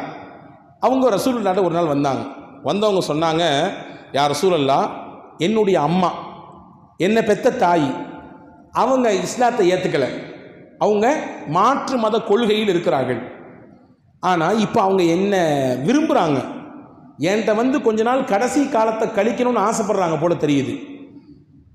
வஹிய ராகிபா அஃப உஸல்லி உம்மி, நான் என்னுடைய தாயை என்னோடு சேர்த்திக்கலாமா? ஏன்னா அவங்க இருக்கிற கொள்கை வேற, பிற மதத்தை அவர்கள் ஃபாலோ பண்ணுறாங்க. நான் இருக்கிற சத்திய இஸ்லாத்தில், என்னை பெற்றவங்க தான், இருந்தாலும் மாற்று மதமாக இருப்பதினாலே நான் அவங்களோட எப்படி நடந்துக்கணும், சேர்த்திக்கலாமா வேண்டாமான்னு கேட்டாங்க. ஸல்லல்லாஹு அலைஹி வஸல்லம் அவர்கள் சொன்னார்கள், சிலி உம்மக்கி, உங்கள் அம்மாவை உன்னோட சேர்த்திக்கமா, அவங்க மதத்தால் மாறி இருந்தாலும் உன்னை பெற்ற தாய் தானே, உன்னுடைய தாய் தானே அவர்கள். அதனால் அவர்கள் மதம் மாறிவிட்டார்கள் என்பதற்காக வேண்டி தாய் பிள்ளை என்ற உறவு அருந்து போய்விடுமா? மதத்தை காரணமாக வைத்து உங்கள் அம்மாவை ஒதுக்கி விடாதே, கடைசி காலத்திலே அவர்களை கதற விட்டு விடாதே, கண்டிப்பாக அவர்களை நீ சேர்த்து பராமரித்துக்கொள் என்று பூமான் நபி ஸல்லல்லாஹு அலைஹி வஸல்லம் அன்னவர்கள் சொல்லித்தந்த ஒரு செய்தியை நாம் இங்கே பார்க்கிறோம். எனவே மதத்தை காரணம் காட்டி ஒருவரை இழிவுபடுத்துவது அல்லது ஒதுக்கி வைப்பது அல்லது அவரிடத்திலே ஒரு விதமாக கண்ணோடு நடந்து கொள்வது, இதுவெல்லாம் இஸ்லாம் எங்கேயும் அனுமதிக்கவே இல்லை. எனவேதான் பூமான் நபி ஸல்லல்லாஹு அலைஹி வஸல்லம் சஹாபாக்களோடு உட்கார்ந்து பேசிக்கிட்டு இருக்கிறாங்க. மர்ரத் பிஹி ஜனாஸத்துன், நபிகள் உட்கார்ந்து இருக்கும்போது அந்த வழியா ஒருத்தருடைய பிரேதம், இறந்து போன ஒருத்தருடைய பாடி எடுத்துட்டு போறாங்க, கிராஸ் பண்ணி போறாங்க. ஃபகாம, நபி ஸல்லல்லாஹு அலைஹி வஸல்லம் அவர்கள் அந்த காட்சியை பார்த்த உடனே உட்கார்ந்திருந்த நபிகள் எந்திரிச்சாங்க. ஃபகீல லஹு, நபி ஸல்லல்லாஹு அலைஹி வஸல்லம் இடத்திலே சொன்னாங்களாமா, இன்னஹா ஜனாஸத்து யஹூதி, யா ரசூலல்லாஹ், இந்த போகக்கூடிய இந்த பிரேத ஊர்வலம் இருக்குதே, இது ஒரு முஸ்லீமுடைய ஜனாசா இல்லை, ஒரு யூத மதத்தை ஃபாலோ பண்ற ஒருத்தருடைய ஜனாசா, ஒரு யூத மதத்தை பின்பற்றக்கூடிய ஒருத்தருடைய இறுதி ஊர்வலம் இது, இதுக்கு நீங்க ஏன் எந்திரிக்கணும் அப்படி கேட்குறாங்க. அந்த மாதிரியான ஒரு கண்ணோட்டத்தில் ஒரு முஸ்லீமினுடைய ஜனாசாவாக இருந்தால் எந்திரிக்கலாம், சரி ஓகே நிற்கலாம், ஜனாசா போவதில் மரியாதை செய்யலாம். ஒரு யூத மதத்தை பின்பற்றக்கூடிய ஒருத்தவருடைய ஜனாசாவிற்கு நீங்கள் எழுந்திருக்க வேண்டும் என்ற என்ன தேவை இருக்கிறது என்று கேட்குறாங்க சஹாபாக்கள். நபி ஸல்லல்லாஹு அலைஹி வஸல்லம் சொன்னார்கள், அலைசத் நஃப்ஸா, அதுவும் ஒரு உயிர் தானே என்று கேட்டார்கள் பெருமானார். யூதராக இருந்தாலுமே அவருடைய உடலிலும் அதே இரத்தமும் அதே சதையும் தானே இருக்கிறது, நமக்கு இருப்பதை போன்று உண்டான உயிர் தானே அவருக்கும் இருக்கிறது. அந்த மனிதன் என்ற ரீதியிலே நான் அவருக்கு மரியாதை தர வேண்டாமா? மனிதன் என்ற ரீதியிலே அவருக்கு நாம் இறுதியான அந்த மரியாதையை கொடுக்க வேண்டாமா என்று பெருமானார் ஸல்லல்லாஹு அலைஹி வஸல்லம் அவர்கள் சொல்லித்த ஹதீஸை நாம் இங்கே கவனத்தில் கொள்கிறோம். இப்போ யூத மதத்தை சேர்ந்த ஒருவருடைய ஜனாசா போகிறது என்பதற்காக வேண்டி பெருமானார் எழுந்து நின்று அந்த மனித உயிருக்கு மரியாதை தந்திருக்கிறார்கள் என்றால் எவ்வளவு தூரம் தொலைநோக்கு பார்வையோடு பெருமானார் சகோதர சமயத்து மக்களோடு நடந்து கொண்டார்கள் என்பதை நாம் கவனத்தில் கொள்ள வேண்டும். எனவே தான் ரசூலுல்லாஹ் சொல்ல முடிந்தது. என்ன சொன்னாங்க? மா ஆமனபி மன்பாத்த ஷிஅபானுன் வஜாருஹு ஜாயிஉன் இலா ஜம்பிஹி வஹுவ யஅலம். ஒருத்தர் ராத்திரி தூங்க போறாரு, வயிறு நிறைய சாப்பிட்டு இருக்காரு, நல்ல வயிறார சாப்பிட்டு படுக்க போறாரு. ஆனா அவருக்கு பக்கத்து வீட்டில் இருக்கிற ஒருத்தர் பசியோடு இருக்கார். ரசூலுல்லாஹ்வின் வார்த்தையை கவனிக்க வேண்டும். பக்கத்து வீடு என்று சொல்லியிருக்கிறார்களே தவிர ஒரு முஸ்லீம் என்று சொல்லவில்லை, ஒரு மூமின் என்று அடையாளப்படுத்தவில்லை. பக்கத்தில் இருப்பவர் அவர் முஸ்லீமாகவும் இருக்கலாம், அல்லது இதர சமுதாயத்தை சேர்ந்தவராக இருக்கலாம், வேறு சகோதர சமயத்தை பின்பற்றக்கூடிய மனிதராக இருக்கலாம். அவர் பசியோடு இருக்க அது இவருக்கு நல்லா தெரியுது. அவங்க வீட்டில் சாப்பாடு செய்யலை, பிள்ளையெல்லாம் பசியாக தான் இருக்குதுங்க, அவங்களுக்கு இப்போதைக்கு அவங்களுக்கு எந்த தொழிலும் இல்லை, சிரமத்தில் இருக்கிறாங்க, சாப்பிட்டாங்களா என்பது 100% கன்ஃபார்ம் இல்லை அப்படிங்கிறது இவருக்கு நல்லா தெரியுது. ஆனால் அதெல்லாம் கண்டுக்காம இவர் குடும்பத்தோடு உட்கார்ந்து நல்லா சாப்பிட்டாரு, எல்லாம் மகிழ்ச்சியாக அன்னைக்கு ராத்திரி தூங்க போகிறாங்க. ரசூலுல்லாஹ் சொன்னாங்க, இவருடைய ஈமானில் குறை இருக்கிறது என்றார்கள். இவருடைய ஈமான் 100% பூரணமாகவில்லை என்றார்கள். வெளிரங்கத்தையும் இபாதத்தையும் மட்டும் வைத்துக்கொண்டு நான் இந்த உலகத்திலும் மறுமையிலும் ஜெயித்து விடுவேன் என்று சிலர் கற்பனை கோட்டை கட்டி கொண்டிருக்கிறார்கள். அதையும் தாண்டி மனித மனங்களையும் மனித நேயத்தோடும் நீங்கள் வாழ்வது உங்களை அல்லாஹ்விடத்தில் உயர்ந்த அந்தஸ்தை பெறுவதற்கு காரணமாக்கும் என்று பெருமானார் ஸல்லல்லாஹு அலைஹி வஸல்லம் கற்றுத்தராங்க. எனவேதான் ரசூலுல்லாஹி ஸல்லல்லாஹு அலைஹி வஸல்லம் இப்படியான வார்த்தைகளை எல்லாம் சொல்ல முடிந்தது. ரசூல் ஸல்லல்லாஹு அலைஹி வஸல்லம் வரலாற்றை பார்க்கிறோம். ஃபாத்திமா அம்மாவுக்கு ரசூலுல்லாஹ் அப்படி சொல்லி வளர்த்தார்கள். ஃபாத்திமா அம்மா அவ்வளவு சிரமமாக இருந்தாலும் கூட அல்லாஹ்வின் மீது இருந்த நம்பிக்கையும் அருமை நாயகம் ஸல்லல்லாஹு அலைஹி வஸல்லம் வழிகாட்டுதலையும் ஒரு காலம் அவர்கள் விட்டதே இல்லை.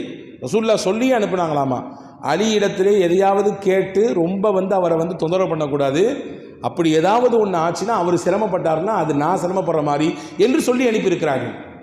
ஒரு நாள் ஃபாத்திமா அம்மா வீட்டில் எதுவுமே இல்லை, உணவு, ரொம்ப பெரிய சிரமமான சமயம் அது. அந்த நேரத்தில் ஃபாத்திமா அம்மாவிடத்தில் ஒரு சில துணிமணிகள் இருந்தது, நல்ல துணிமணிகள் இருந்தது. தன்னுடைய கணவர் ரலியல்லாஹு இடத்துல அதை கொடுத்து பஜாரில் போய் விற்று வரக்கூடிய காசில் ஏதாவது நமக்கு தேவையான உணவுக்கு தேவையான பொருட்கள்லாம் வாங்கிட்டு வாங்க அப்படின்னாங்க. அலி ரலியல்லாஹு போனாங்க, அந்த துணியை விற்றாங்க. ஒரு 6 ரூபா கிடச்சிது, 6 திர்ஹம் கிடச்சிது. அதை வாங்கிட்டு எதையாவது உணவுப் பொருள் வாங்கலான்னு போகிற சமயத்தில் ஒரு ஏழை மனிதர் வந்தார். இப்படி தான் வருகிறது வரலாற்றிலே. வந்தவர் முஸ்லீமா நான் முஸ்லீமா அதெல்லாம் வரல. ஒரு ஏழை மனிதர், அவருடைய தோட்டத்திலே ஏழ்மை தெரிந்தது, அவருடைய தோட்டத்திலே வறுமை தெரிந்தது, பசியோடும் பட்டினியோடும் காய்ந்த வயிறு ஒட்டி போய் இருப்பது தெரிந்தது. பார்த்தவுடன் அலி ரலியல்லாஹுவுக்கு இரக்கம் பிறந்து விட்டது. அல்லாஹ்வை முன்வைத்து கேட்குறேன், எனக்கு ஏதாவது கொடுங்க, பசியோடு இருக்கிறேன்னாரு. பசியோடு இருக்க ஏதாவது கொடுங்கன்னாங்க. அலி ரலியல்லாஹு அப்படி கையில் வச்சுருந்த 6 திர்ஹத்தை அப்படி கையில் கொடுத்துட்டாங்க. இருந்தது அவ்வளோதான் இருந்துச்சு. சரி, 1 கொடுத்துட்டு 5 நமக்கு வச்சுக்கலாம் அப்படின்னு நினைக்கல, அல்லது 5 அவருக்கு கொடுத்துட்டு 1 நம்ம வச்சுக்கலாம் அப்படின்னு நினைக்கல. 6ஐயும் கொடுத்துட்டாங்க. அல்லாஹ் தருவான். ஒமா அன்ஃபக்தும் மின் ஷைஇன் ஃபஹுவ யுக்லிஃபு.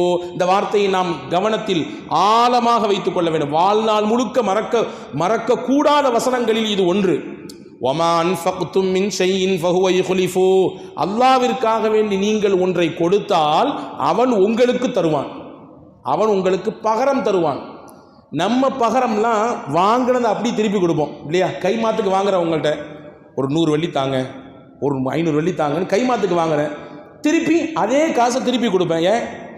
ஆனால் அல்லாஹ்விற்கு நீங்கள் ஒன்றை கொடுத்தால் அவன் கொடுக்கக்கூடிய பகரம் இருக்கிறத ரெட்டிப்பாக கொடுப்பான், பன்மடங்காக கொடுப்பான். இந்த வரலாற்றை படியுங்கள். கொடுத்துட்டு அல்லாஹ் தருவான்ற எண்ணத்தில் போகிறாங்க. போய்கிட்டே இருக்கும் பொழுது அல்லாஹ்வுக்கு இந்த செயல் பிடித்து போனது. சீரத்துல் ஹலபியா என்று சொல்லக்கூடிய ஒரு வரலாற்று சிறப்புமிக்க நூலில் இந்த செய்தி பதிவாக இருக்கிறது. அல்லாஹ்வுக்கு பிடிச்சிடுச்சு. ஜிப்ரீல் அலைஹிஸ்ஸலாமை மனித ரூபத்திலே அனுப்பி வைத்தான். சொர்க்கத்திலிருந்து ஒரு ஒட்டகத்தை கொடுத்தான். அந்த ஒட்டகத்தை கொண்டு வந்தார் ஜிப்ரீல் அலைஹிஸ்ஸலாம், மனித ரூபத்திலே வந்தார். வந்தவர் ஹஜ்ரத் அலி ரலியல்லாஹு அன்ஹு, அஸ்ஸலாமு அலைக்கும், இந்த ஒட்டகத்தை நீங்கள் வாங்கிக்கிங்களேன்னு. அலில்லா சொன்னாங்க, காசே இல்லை, எங்கிட்ட வாங்க, சாப்பாடுறதுக்கு வழி இல்லை, ஒட்டகத்தை வாங்குறதாக்கும். இல்லை வாங்கிக்கங்க, உங்களுக்கு எப்போ காசு வருதோ என்னையை பார்த்து திருப்பி கொடுத்துருங்க, உங்களுக்கு கிடைக்கிற சமயத்தில் திருப்பி கொடுங்க. நீங்கள்லாம் பார்க்குறத பார்த்தா இந்த மாதிரி ஊருக்கு 10 பேர் இருந்தால் போதும், நாங்கள் நல்லா இருப்போம். ஏன் அன்பு சகோதரர்களே, இன்று கொடுத்தவர்கள் சிறப்பாக இருக்கிறார்களா, வாங்கியவர்கள் சிறப்பாக இருக்கிறார்களா என்ற ஒரு பெரிய பட்டிமன்றம் வைக்கணும். கொடுத்தவன் நல்லா இருக்கிறானா அல்லது வாங்கினவங்க சந்தோஷமாக இருக்கிறாங்க, ஒரு பெரிய பட்டியல். இன்ஷா அல்லாஹ் அதை பார்ப்போம். இங்கே பாருங்கள், ஜிப்ரீல் அலைஹிஸ்ஸலாம் கொடுத்துட்டு உங்களுக்கு எப்போ கிடைக்குதோ காசு திருப்பி தந்தா போதும். சரி, எவ்வளோங்க ரேட்டுன்னு கேட்டாங்க. அலி ரலியல்லாஹு 100 திர்ஹம் என்று சொன்னார் ஜிப்ரீல்.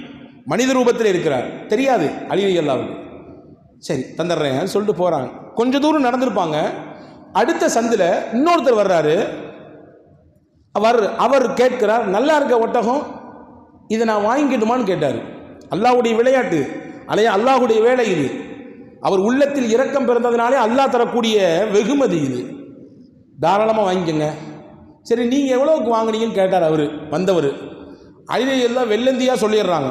நம்ம முதல்ல சொல்லுவோமா, அசலை சொல்லுவோமா? அசல் நமக்கு மட்டும் தெரியும், நமக்கு புரிகிற லாங்குவேஜில் போட்டு வச்சுருப்போம். அலி எல்லாம் வெள்ளந்தியாக சொல்லிடுறாங்க. 100 திர்ஹத்துக்கு வாங்கினாங்க அப்படின்னாரு. வந்தவர் சொன்னார், நான் 160க்கு உங்கள்கிட்ட வாங்கிக்கிறேன் அப்படின்னாரு.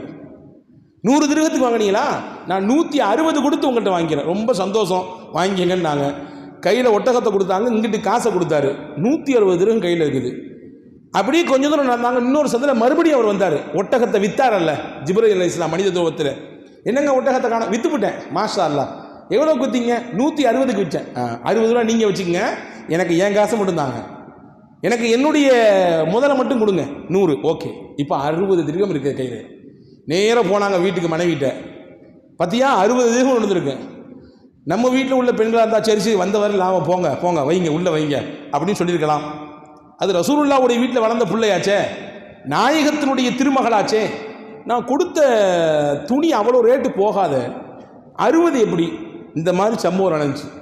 சரி, இதை ஹலாலா என்று ரசூலுல்லாஹ்ட்ட கேட்டால் தான் நான் கை வைப்பேன்ட்டாங்க அந்த அம்மா. வீட்டில் இருக்கக்கூடிய ஒவ்வொரு தாய்மார்களும் இந்த சிந்தனைக்கு வந்துவிட்டால், அன்பர்களே, நாம் உறுதியாக நம்பலாம், நாம் எந்த காலமும் ஹராமின் பக்கம் போய்விட மாட்டோம்.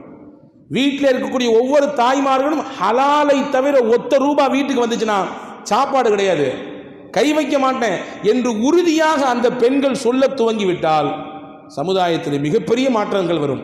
இன்னைக்கு நிறைய வீடுகளில் சொல்லக்கூடிய தாய்மார்கள் உண்டு, நிச்சயமாக நம்புகிறோம். அந்த மாதிரி நிறைய இல்லங்கள் இருக்கிறது, நிறைய உள்ளங்கள் இருக்கிறது.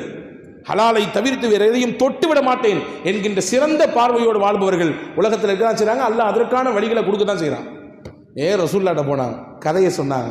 ரசூலுல்லாஹ் சொன்னாங்க, அலி, ஒட்டகத்தை உங்கள்கிட்ட கொண்டு வித்தவர் ஜிப்ரீல், அதை வாங்கினவர் மீகாயில். அல்லாஹ் அந்த ஒட்டகத்தை சொர்க்கத்திலேருந்து கொடுத்தான், வச்சுங்கன்னு நாங்கள் ரசூலுல்லாஹ்.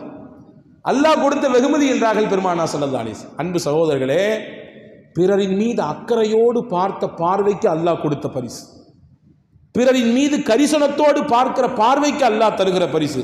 எனவேதான் நீங்கள் பார்க்கிற பார்வை, உங்களை சுற்றி இருப்பவர்கள் எந்த மதத்தை சேர்ந்தவர்களாக இருந்தாலும் சரிதான், அவர்களுடைய நெருக்கடி, ஒரு சங்கடம், பிரச்சனை என்று வந்தால் நிற்கக்கூடிய முதல் நபராக நீங்கள் இருப்பீர்களே, ஆனால் இது இஸ்லாம் உங்களுக்கு தந்த பெரிய பாக்கியம் என்பதை நாம் புரிந்து கொள்ள வேண்டும். பாகுபாடு கற்பிக்க கூடாது. அவங்க நம்மாலா இல்லையா, வேறையா, அவங்களா அப்படி இந்த மாதிரியான பேச்சுகளை கூட தவிர்க்க வேண்டும் என்று மார்க்கம் சொல்லுகிறது. மதீனாவுடைய கடை வீதியில் ஒரு சம்பவம் நடந்துச்சு, ஹதீஸிலே பதிவாக இருக்கிறது. ஒருத்தவர் வர்றாரு, அவர் யூத மதத்தை சேர்ந்தவர். வந்தார், ஒரு ஜாமானை வாங்கினார். வாங்கின உடனே அதை வித்தவர் ஒரு அன்சாரி, மதீனத்து அன்சாரி தோழர், சஹாபி. வந்தவர் கேட்டார், யூத மதத்தை சேர்ந்தவர் கேட்டார், இந்த பொருளை இவ்வளவு ரூபாய்க்கு தான் நான் வாங்குவேன் அப்படின்னாரு. வித்தவர் சொல்கிறாரு, இல்லை இவ்வளோ ரூபாய் கொடுக்க முடியாது, அது ரொம்ப கஷ்டம். வந்தவர் சொன்னார், அந்த சகோதர சமயத்தை சேர்ந்தவர் சொன்னார், வல்லதி இஸ்தஃபா மூசா அலைஹிஸ்ஸலாம் அலல் பஷர், மனிதர்களிலே மூசா அலைஹிஸ்ஸலாமை ரசூலாக தேர்ந்தெடுத்தானே அந்த இறைவனில் சத்தியமாக சொல்கிறேன், இதுக்கு மேலே 1 ரூபா கூட்டி தர மாட்டேன்னாரு. இப்படி சொல்லிட்டார். யூத மதத்தை சேர்ந்தவர்களுக்கு மூசா அலைஹிஸ்ஸலாம் ரொம்ப நெருக்கமாச்சே. மூசா அலைஹிஸ்ஸலாமை சொல்லி சத்தியம் செய்கிறார். எதிர்த்தார் நிற்கிறவர், விற்பனை செய்கிறவர் முஸ்லீமு, ரசூலுல்லாவை ஏற்றுக்கொண்ட ஒரு அன்சாரி சஹாபி, என்னது மூசா அலைஹிஸ்ஸலாம் சத்தியம் பண்ற விட்டாரு, ஓங்கி ஒரு அறை கண்ணத்திலே அடி விட்டார். என்னது முகமது நபி இறை தூதர் இறுதி தூதர் இருக்கும் சமயத்தில் மூசா அலைஹிஸ்ஸலாம் பேர் இங்கெங்க வருது, எப்படி நீ சொல்லலாம் அப்படின்ற மாதிரியான ஒரு தோரணையிலே அடித்து விட்டார். அடியை வாங்கினவர் கண்ணத்தை தடவி ரசூலுல்லாஹ்ட்ட போயிட்டார். யார் ரசூலுல்லாஹ், கதையை கேட்டீங்களா? முகமது அவர்களே, உங்களின் தோழரில் ஒருவர், நான் விற்பனைக்காக வேண்டி போனேன், ஒரு ஜாமானை வாங்க, கூடுதல் குறைச்சலாக பேச்சுவார்த்தை நடப்பது என்பது சகஜம். அப்படி பேசும் பொழுது யதார்த்தமாக இறை தூதர் மூசாவை நான் பெயரை சொல்லிவிட்டேன், ஓங்கி ஒரு அறை கொடுத்து விட்டார் எனக்கு அப்படின்னு சொன்னாங்க. உண்மையான இன்னைக்குள்ள காலகட்டத்தை வச்சு யோசிப்போம், நம்ம ஆளு நம்ம மேலே ரொம்ப பிரியமாக இருக்காரு, எங்கேயுமே நம்மளை விட்டு கொடுக்குறதே இல்லை பாரு, நம்மளால் கரெக்டாக இருந்திருக்கான்னு நம்ம சொல்லியிருப்போம். ரசூலுல்லாஹி ஸல்லல்லாஹு அலைஹி வஸல்லம் இந்த வார்த்தையை கேட்ட உடனே முகமெல்லாம் மாறி போய்விட்டது. ரசூலுல்லாஹ்வின் முகம் மஞ்சரித்து விட்டது. சொன்னாங்க, எவ்வளவு தைரியம் ஒரு பிற மதத்தை சேர்ந்த ஒரு சகோதர சமயத்தை சேர்ந்த ஒரு மீது கையை உயர்த்துவதற்கு. நாம் இங்கே பெரும்பான்மையாக வாழுகிறோம், முஸ்லீம்கள் அடர்த்தியாக மதீனாவிலே வாழுகிறோம், யூத சமூகம் சிறுபான்மையாக இருக்கிறது என்பதினாலே இவங்க அடிச்சா கேட்கறதுக்கு யார் இருக்கா என்ற தைரியத்தில் நீங்கள் கையை நீட்டினீர்களா? நபிமார்களுக்கு இடையிலே வேறுபாடு காட்டுவதற்கு உங்களுக்கு யார் கொடுத்தார் அதிகாரம் என்று கேட்டார்கள். ஹஜ்ரத் ஸல்லல்லாஹு அலைஹி வஸல்லம், லா துஃபضிலு பைனல் அம்பியா, அம்பியாளுக்கு இடையிலே நீங்கள் வேறுபாடு காட்டாதீர்கள், இவர் தான் வசதி, இவர் வசதி இல்லை, கொஞ்சம் குறைவு அப்படின்னு சொல்லி காட்ட வேண்டிய தேவையில்லை. ஏன் இப்படி செஞ்சீங்கன்னு சொல்லி கண்டித்தார்கள், கோபப்பட்டார்கள். அந்த அன்சாரி சஹாபி தன்னுடைய தவறை நினைத்து வருந்தினார்.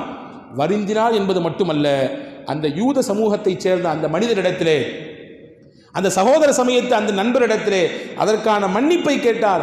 அதற்கான நஷ்ட ஈடு என்ன கொடுக்க வேண்டுமோ சொல்லுங்கள், நான் தருகிறேன் என்று சொல்லும் அளவிற்கு ரசூலுல்லாஹ் எல்லா சமய மக்களோடும் இணைந்து வாழ்ந்த அந்த உன்னதமான வாழ்க்கையை நாம் நம்முடைய வாழ்க்கைக்குரிய பாடமாக எடுத்துக்கொள்ள வேண்டும். ரசூல் ஸல்லல்லாஹு அலைஹி வஸல்லம் அவ்வளவு இணங்கி நடந்தாங்க.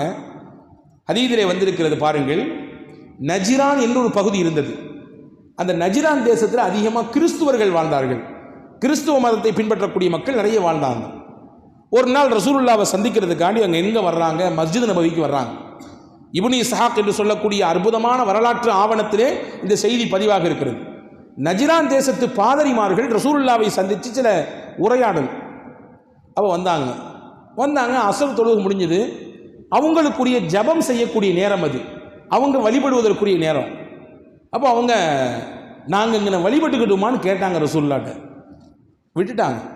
அவங்க கிழக்கு திசையை நோக்கி திரும்பி வணங்குவதற்கு ஆயத்தமான சமயத்திலே சுற்றி இருந்த சஹாபாக்கள்லாம் போய் அவங்கள தடுக்க போயிட்டாங்க. எங்கே என்ன வணக்கம், எந்த இடத்துல நின்றுக்கிட்டு யாரை நீங்கள் வணங்குறீங்க அப்படின்ற மாதிரியான கேள்வியோடு அவர்களை தடுக்க போனார்கள். பெருமானார் ஸல்லல்லாஹு அலைஹி வஸல்லம் சொன்னாங்க, தஅவுஹும், அவங்கள விடுங்க,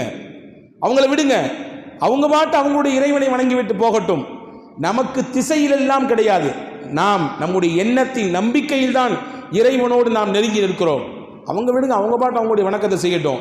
ஃபஸ்தக்பலு அல் மஷ்ரிக ஃபஸல்லு ஸலாத்தஹும், கிழக்கு நோக்கி திரும்பி அவர்கள் வணங்கிய வணக்க வழிபாடு அங்கே நடந்தது. ரசூலுல்லாஹ்வுக்கு முன்பாகவே அனுமதித்தார்கள்.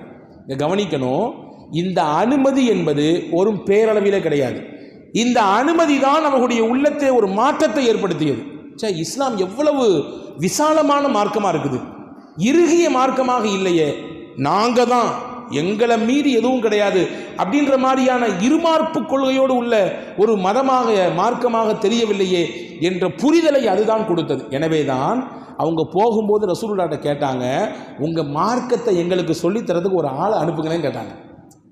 ரசூலுல்லாஹ் நடந்து கொண்ட இந்த நடவடிக்கை அவர்கள் உள்ளத்தில் எப்படியான மாற்றத்தை கொடுத்தது என்றால், உங்கள் மார்க்கத்தை எங்களுக்கு சொல்லித்தரதுக்கு ஒரு நம்பிக்கையான ஒரு மனிதரை எங்களுக்கு அனுப்புங்களேன் என்று கேட்டார்கள். அப்பதான் ஸல்லல்லாஹு அலைஹி வஸல்லம் சொன்னாங்க, லஅபஅஸன்ன இலைக்கும் ரஜூலன் அமீனன் ஹக்க அமீனின், ஒரு சிறந்த நம்பிக்கையாளரை உங்களோடு நான் அனுப்பி தருகிறேன். அவருடைய நம்பிக்கைக்கு நான் உத்தரவாதம். அவர் எவ்வளவு தூரம் அவர் நம்பிக்கையாளர், மோசடியை விட்டு அப்பாற்பட்டவர், நம்பிக்கைக்கு எதிரானவர் என்பதெல்லாம் கிடையாது, 100% அவர் நம்பிக்கையாளர், அதற்கு நான் கேரண்டி என்று சொல்லி ஹஜ்ரத் ஸல்லல்லாஹு அலைஹி வஸல்லம் அபூ உபைதத் இப்னுல் ஜர்ராஹ் ரலியல்லாஹு அன்ஹு அவர்களை பெருமானார் ஸல்லல்லாஹு அலைஹி வஸல்லம் அந்த நஜ்ரான் தேசத்து மக்களோடு அனுப்பி வைத்ததாக ஒரு வரலாற்று குறிப்பு இருக்கிறது. எனவே அன்பு சகோதரர்களே, சுற்றி இருக்கக்கூடிய மக்களை அரவணைத்து அவர்களோடு இணங்கி போகக்கூடிய உயர்ந்த பழக்கத்தை, உயர்ந்த பண்பை இஸ்லாம் நமக்கு அழகாக காட்டுகிறது. அன்பான சகோதரர்களே, அதுதானே ஒரு சிறந்த அழைப்பாக இருக்கும். அவர்களிடத்தில் போய் மார்க்கத்தை பற்றி நீண்ட நேரம் மணிக்கணக்கில் பேசி, அல்லது இப்படியெல்லாம் எங்களுடைய மார்க்கத்திலே ஆதாரங்கள் இருக்கிறது என்று எடுத்து காட்டுவதை விட நம்முடைய நடவடிக்கை தான் அவர்களுடைய உள்ளத்திலே மாற்றத்தை ஏற்படுத்தும். நம்முடைய பேச்சுவார்த்தை, நம்முடைய கொடுக்கல் வாங்கல் தான் அவர்களுடைய உள்ளத்திலே மாற்றத்தை ஏற்படுத்தும். உங்களுக்கு தெரியும் என்று நினைக்கிறேன், நம்முடைய தாய்நாடு இந்தியாவிற்கு இஸ்லாம் எப்படி வந்தது உங்களுக்கு தெரியும். கேரளாவிலே கொடுங்கலூர் என்று சொல்லக்கூடிய ஒரு இடத்துல இன்னைக்கும் ஒரு மஸ்ஜித் இருக்கிறது. அதுதான் இந்தியாவிலே தி மோஸ்ட், அதாவது ரொம்ப பழமையான ஒரு மஸ்ஜித். அது எப்படி இஸ்லாம் அங்கே வந்தது என்றால், சேரமான் பெருமான் என்று சொல்லக்கூடிய ஒரு மன்னர் அந்த சமயத்தில் அங்கே ஆட்சி செய்து கொண்டிருந்தார். அவர்தான் தாஜுத்தீனாக மாறுகிறார். அல்லாஹ்வுடைய பெரிய குதிரத், நாயகத்தின் காலத்திலே வாழ்ந்தவர் அவர். ரசூலுல்லாஹ் மக்காவிலே அங்கே வாழ்ந்த மக்களுக்கு ஏகத்துவத்தை எடுத்துச் சொல்வதற்காக வேண்டிய அற்புதத்தை பல காட்டினார்கள். அந்த அற்புதங்களிலே ஒன்று, வானத்தில் இருக்கக்கூடிய நிலவை தன்னுடைய கையால் சுட்டி காட்டினாங்க.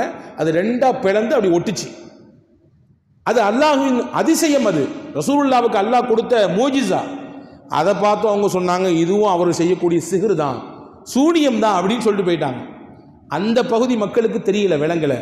ஆனால் எங்கேயோ இருக்கக்கூடிய இந்தியா பகுதியில் இருக்கக்கூடிய கேரளத்தில் இருந்த ஒரு மன்னர் அதை பார்க்கிறார். தன்னுடைய அந்த மாளிகைக்கு மேலே இருந்து இதை பார்த்தார். அப்போ தான் என்னடா இது வித்தியாசமாக இருக்குதுன்னு கேள்விப்படுறாரு. அப்போ அரபுகளிலிருந்து அந்த நம்முடைய பகுதிகளுக்கு வந்திருக்கிறாங்க முஸ்லீம்கள், சஹாபா பெருமக்கள் அப்படி வந்திருக்கிறாங்க. மாலிக் பின் தீனார் என்று நீங்கள் எல்லாம் கூகுள் செய்து பாருங்கள். மாலிக் பின் தீனார் அங்கிருந்து வந்தவர் வரலாம். அப்போ விசாரிக்கிறாங்க, இந்த மாதிரி அரபு நாட்டிலேருந்து சில மக்கள் வந்திருக்கிறாங்க, என்ன ஏதுன்னு கேட்டால் தெரியும். அப்போ தான் அவருக்கு விளக்கம் சொன்னாங்க. ஆமாம், இறை தூதர் ஒருத்தர் இருக்கிறாங்க, அவங்க தான் இறுதி தூதர் முகமது நபி ஸல்லல்லாஹு அலைஹி வஸல்லம் அப்படின்னு கேள்விப்பட்டு அவங்களுடைய விஷயத்தை எல்லாம் உள்வாங்கின பின்னாடி அவர் இருப்பு கொள்ளலை. இங்கிருந்து அன்பளிப்பெல்லாம் எடுத்துகிட்டு போகிறாரு. எங்கே? மக்காவுக்கு போகிறார் ரசூலுல்லாவை சந்திப்பதற்காக. நம்முடைய மண்ணிலிருந்து கிளம்பி போனாராம். அங்கே போய் நபிகளை சந்தித்து கையை பிடித்து இஸ்லாத்தை ஏற்றுக்கொண்டு ரசூலுல்லா அவருக்கு வைத்த பெயர் தான் தாஜுத்தீன். இந்த தீனுக்கு கிரீடமாக இருக்கக்கூடியவர் என்ற பெயரை கொடுத்தாங்க. அல்லாஹுடைய கிருபை, அவர் வரும்பொழுது அவருடைய தோழர்களோடு சேர்ந்து வந்தவர் தான் மாலிக் பின் தீனார். அவரிடத்தை சொல்லிக்கிட்டே வந்தார், நம்ம பகுதியில் ஒரு மஸ்ஜித் கட்டணும், அந்த மஸ்ஜிதிலே மக்களை அழைக்க வேண்டும், எல்லா மக்களுக்குமான இந்த தூதுத்துவத்தை அந்த மக்களுக்கு எடுத்து சொல்ல வேண்டும் என்று சொன்னாராம். அல்லாஹுடைய நாட்டம் வரக்கூடிய வரியிலேயே அவருடைய ரூஹு பிரிந்து விட்டது. அவர் இறந்து போன இடம்தான் ஓமனிலே இன்னைக்கு இருக்குது, சலாலா என்று சொல்லக்கூடிய ஒரு பகுதி. அந்த பகுதியிலே இன்னைக்கும் அவருடைய மன்னரை அடக்கஸ்தலம் இருக்கிறது. அங்கே அடக்கிவிட்டு மாலிக் பின் தீனா மட்டும் வந்து விட்டார். வந்து பிறகுதான் இங்கே கட்டினார் பள்ளிவாசலை. கொடுங்கலூரிலே முதல் பள்ளிவாசல் இந்தியாவிலே கட்டப்பட்டது. அதுதான் மஸ்ஜித் சேரமான் பெருமாள். இன்னைக்கும் அந்த பள்ளிவாசல் இருக்கிறது. இங்கே சொல்ல வரக்கூடிய செய்தி என்னன்னா, இஸ்லாம் முதலிலே நம்முடைய மண்ணிலே எப்படி பரவியது என்றால், அவர்களுடைய பேச்சு, அவர்களுடைய நடவடிக்கை எப்படி நடந்துக்கிட்டாங்க, அவங்க எப்படி வியாபாரம் பண்ணாங்க, எப்படி கொடுக்கல் வாங்கல் பண்ணாங்க, எப்படி பேசினாங்க, அடுத்தவங்கள்ட்ட எப்படி நடந்து கொண்டாங்க, இந்த நடவடிக்கையெல்லாம் சேர்ந்துதான் அவர்களிடத்தில் இஸ்லாத்தின் மீது ஈர்ப்பை ஏற்படுத்தியது. பிற மக்களும் பார்த்து இந்த மார்க்கம் தெளிவாக இருக்கிறது, எவ்வளவு தூரம் தொலைநோக்கு பார்வை உள்ள மார்க்கமாக இருக்குது அப்படின்னு யோசிக்க வச்சது மட்டும் இல்லை, அதை நோக்கி மக்களை நகர்த்தவும் செய்தது என்றால் ரசூலுல்லாவுடைய இந்த பெரிய மிகச்சிறந்த வழிகாட்டுதல் தானே. எனவே தான் பாலஸ்தீனம் வெற்றி கொள்ளப்படுகிறது. இன்னைக்கு பாலஸ்தீனம் மிகப்பெரிய வலியையும் வேதனையும் அந்த மக்கள் உணர்ந்து கொண்டிருக்கிறார்கள். நிச்சயம் அல்லாஹ் அவர்களுக்கு வெற்றியை தருவான். உலக முஸ்லிம்கள் யாவரும் துவா செய்து கொண்டிருக்கிறோம். நிச்சயம் நம்முடைய வாழ்நாளிலேயே அல்லாஹ் அதை நமக்கு காட்டி தருவான். அன்பர்களே, அந்த பாலஸ்தீனம் வெற்றி கொள்ளக்கூடிய சமயத்தில் பாலஸ்தீனத்தில் இருக்கக்கூடிய மக்கள் எப்படி நடந்துக்கிட்டாங்க? 2 யுத்தம் நடந்தது, சிலுவை யுத்தம். 2ஆம் சிலுவை யுத்தத்திலே சுல்தான் சலாஹுத்தீன் அய்யூபி என்று சொல்லக்கூடிய ஒரு பேரறிஞர், மிகப்பெரிய தளபதி, அவருடைய தலைமையில் தான் வெற்றி கொள்ளப்படுது. எப்படி நடந்துகிட்டார் அவர் அந்த அங்கே இருந்த மக்களிடத்தில், குறிப்பாக கிறிஸ்துவ மக்களிடத்தில் எப்படி நடந்து கொண்டார்? ஒரு முஸ்லீம் தலைவர் இவர். ஒரு சொட்டு ரத்தம் சிந்தவில்லை. அங்கே இருக்கக்கூடிய மக்கள் பிணையீட்டு தொகை கொடுங்கள் என்று சொன்னார். யாரால கொடுக்க முடியலையோ தான் சொந்த காசை கொடுத்து பிணையீட்டு தொகையை கொடுக்க சொன்னார். ஒரு குறிப்பிட்ட சில ஆண்டுகள் நீங்கள் இங்கே இருக்கலாம், உங்கள் மதத்தை பின்பற்றலாம், அதற்கு நாங்கள் எந்த தொந்தரவும் தரமாட்டோம் என்று சுதந்திரத்தை கொடுத்திருந்தார். வரலாறு சொல்லுகிறது, சுல்தான் சலாஹுத்தீன் அய்யூபி அவர்கள் பாலஸ்தீனத்தை அந்த மண்ணை கைப்பற்றுகிற சமயத்திலே ஒரு சொட்டு ரத்தம் இல்லை. ஆனால் இதற்கு நேர் மாற்றமாக அடுத்து சிலுவைக்காரர்கள் அந்த நாட்டை மறுபடியும் கைப்பற்றும் பொழுது இரத்த ஆறு ஓடியது. முஸ்லீம்களை அப்படியே கரு அறுத்தார்கள் என்ற வரலாறுகள் எல்லாம் பதிவாகியிருக்கிறது. முஸ்லீம்கள் ஏன் பிற சமய மக்களோடு இப்படி நல்லுறவை பேணுகிறார்கள் என்றால் ரசூலுல்லாஹ் காட்டி தந்த வழி அது, நாயகம் காட்டி தந்த உயர்ந்த வழி அது. எனவே அந்த வழியை நாம் வாழக்கூடிய பகுதியிலே இருக்கக்கூடிய எல்லா சகோதர சமயத்த மக்களோடு நடந்து கொள்கிற பொழுது நிச்சயமாக இஸ்லாத்தை குறித்து உண்டான சிறந்த புரிதலும் சிறந்த தெளிவும் எல்லா மக்களுக்கும் கிடைக்கும் என்பது மட்டுமல்ல, இஸ்லாத்தின் மீது நல்லபிப்பிராயம் தானாக அவர்களுக்கு ஏற்பட்டு அந்த நல்லபிப்பிராயமே அவர்களின் இஸ்லாத்திற்கு வருகையாக காரணமாக அமையும் என்பதையும் நாம் கவனத்தில் கொள்வோம். வல்ல அல்லாஹ் அப்படிப்பட்ட சிறந்த சிந்தனையோடு வாழக்கூடிய தௌஃபீக்கை நம் யாவருக்கும் வழங்கி அருள் புரிவானாக. நோயில்லாத வாழ்க்கையை, குறைவில்லாத செல்வத்தை, நீண்ட ஆயுளை, கைகால் சுகத்தை, மருத்துவமனையின் அனைத்து விதமான கஷ்ட துன்ப துயரங்களை விட்டு நம் யாவரையும் அல்லாஹ் பாதுகாப்பானாக. கடன் இல்லாத வாழ்வை தருவானாக. திடீர் மரணங்களை விட்டு பாதுகாப்பானாக. திடுக்கிடச் செய்கின்ற நோய்களை விட்டு பாதுகாப்பானாக. மாரடைப்புகளை விட்டு பாதுகாப்பானாக. ஆங்காரமுடன் வரும் நோயும் ஔஷதமில்லா மாநோயும், ஏங்கித்திணறும் மரண நோய், ஈழ இழப்பு, நீரடைப்பு, 4448 நோய்களையும் நாங்கள் காணாதோடிச் செய். நல்வழி காட்டும் ரஹ்மானே, தொற்று நோயும் தொடர் நோயும், திடுமனக் கொள்ளும் வபா நோயும், சித்தம் பதறும் இந்நோயை சிறிதும் ஊரில் இல்லாமல் பற்றி அடித்து துரத்திடுவாய். பரனே எங்களை காப்போனே, கர்த்தா இகபரம் படைத்தோனே, காப்பாய் காப்பாய் ரஹ்மானே என்று பல்லாக்கு தம்பி அவுலியா அவர்கள் சொன்ன அல்லாஹ் முனாஜாத்தின் வார்த்தைகளை சொல்லி அல்லாஹ்விடத்திலே துவா செய்து விடைபெறுகிறேன். வாஹிரு தஅவானா அனில் ஹம்துலில்லாஹி ரப்பில் ஆலமீன். அஸ்ஸலாமு அலைக்கும் வரஹ்மத்துல்லாஹி வபரகாத்துஹு.